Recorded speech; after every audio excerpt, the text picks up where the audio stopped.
Ngayon, ako po, San Miguel, Ramon Ang, nagbo-volunteer ako ngayon. Ako nang tutulong sa buong Metro Manila baha at no cost to the people, at no cost to the government.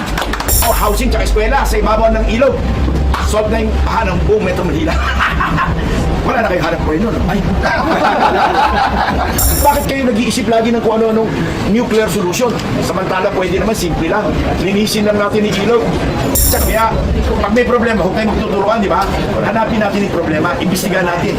I take it upon myself. I will cooperate with all of you at no cost to you guys. Kami nang gagawa. Makikita nyo, kaya yung mga sinasabing solution ng baha ng Metro Manila, lalagyan doon ng water storage yung mga kalsada. Can you imagine yung mga kalsada, sementado, ang lalapad, makasaki mo, gagawin mo water storage? Kalukuhan yun. Yung solution ng Metro Manila flooding is bara ng ilog.